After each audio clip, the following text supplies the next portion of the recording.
friends, welcome back to my Berlin Marathon training series. We just wrapped up with week 7, so let's get into it. This was a tough week, but also a good week. A lot of highs and lows. I did not run as many miles as I was supposed to. I think the goal for my training plan was 46 miles, and I missed 2 runs this week. But I'm going to dive into that and why. So starting with Monday, this was following my long run from the previous week.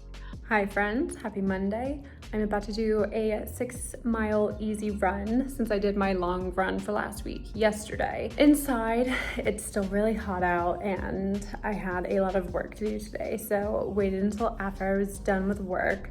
I was struggling with the fact that I had a really nasty blister on my big toe trying to heal, and the worst thing you can do is put it in a shoe and then work really hard. So after running 6 easy miles on Monday, which other than the foot pain, everything else was pretty good. Tuesday, I ended up going to the gym instead. I thought I would take a break off of running and do a leg day, which I've been totally neglecting, and some of the stair climber to keep up my cardio at the same time. And while I was there, we had the craziest storm roll through. So when I was leaving, walk outside, it is pouring rain like I've never seen before. Jesus Christ. Of course, I walk outside and there's just massive deep puddles everywhere. I had to take the train home and still walk through, and I was like a drenched rat by the time I walked through my front door. Next time I will be checking the weather beforehand. On Wednesday, I had a 6.5-mile run. Again, nothing notable here. I try to take it easy just to kind of check in. Maybe that one day off was helpful. So Thursday, I wanted to get in a quick tempo run. I believe my plan said 6.5 miles. I cut it down to 5.5 because I didn't want to irritate my foot too much. I included a push day just to add some extra weightlifting. I thought this week could maybe be the week where I hit every muscle resistance training wise and kind of make up for what I've been lacking a little bit throughout this training. So that went well. The tempo run I was really happy with. I impressed myself with how long I was able to keep that pace up, even though I did not feel like I was going to be able to while I was doing it.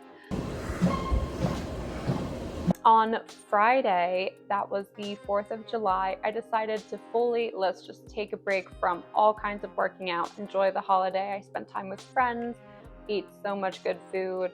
It was great. So I was really happy I did that. One, because holidays are meant to be enjoyed, and 2, I really needed the break. I could tell mentally as well as physically at this point, I needed an actual rest day. No rest day plus resistance training or something like that. So I was happy I did that because I definitely think I came back more refreshed after. On Saturday, the air quality in DC was terrible because of all the fireworks going off. So even if I wanted to run, it was heavily advised not to.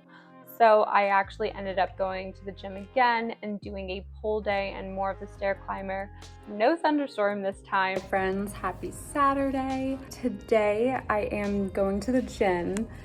I'm doing a pull day and then some time on the stair climber. This is following a rest day yesterday, a full complete rest day, no lifting, no nothing. I've already done 18 miles this week and I have a long run tomorrow, so I'm fingers crossed it will be good for that. And even if I am doing less miles than I was supposed to this week, I think it is well worth it instead of dealing with the consequences of running with an unusual gait.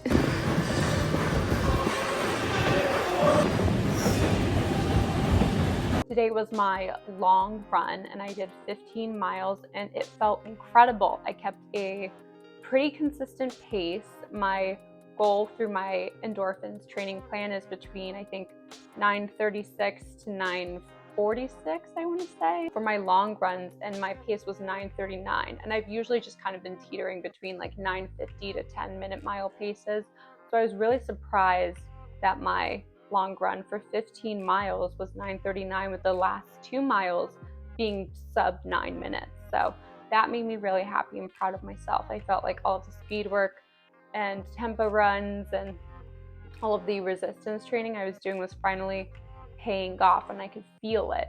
And that felt so good because it's been really tough at times to motivate myself to do a tempo run or speed work. Really difficult, I think, when you're already exhausted from just all of the miles accumulating week after week, to then convince yourself to be able to like push yourself in that way on a longer run.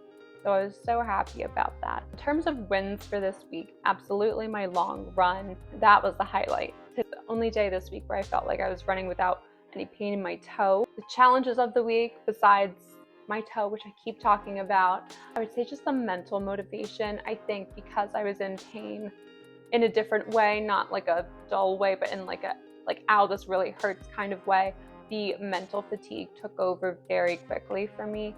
And it got to the point where I could feel myself mentally burning out while I was working out, as well as like physically not feeling amazing. So physically, I'm feeling really good. Obviously, this week was a bit of a drop down in mileage unexpectedly. So depending on how I'm healing, I don't know if next week I'll be back to where I was before or if it will be a slow build up again. But I'm feeling really proud of myself and really good with where I'm at right now. I feel like I'm in a really good place when it comes to the marathon and my timing. So I think I just will keep doing what I'm doing. I do absolutely need to get a new vest. My back chafed so badly today with my vest, which is not a vest that would be allowed at the race anyway. I know I need to get a new one, but my vest that has the water sitting in the front, I guess is too big for me right now. It's like it just bounces around too much when I'm using it, so that's been a huge pain. So I need to get another one. Always looking for recommendations if you have them. I think the biggest takeaway from this week is reminding myself to really celebrate the wins and be proud of myself. You know, you don't have to run an amazing time to only be proud of yourself. But this week I was proud of myself not only for doing so well in my long run, but also taking care of myself, prioritizing my health first, and telling myself, nope, this is too much. You need a break so that you're able to actually properly recover and then be able to move on from what's going on right now. So I think being proud of myself for both my run today and for taking care of myself this week are the things I'm most proud of. Looking ahead, I mean, for the month of July, it is, I think, quieter than last month for me, which I think is great because I feel like I'm really starting to put my head down and focus on training. I have like less personal events coming up.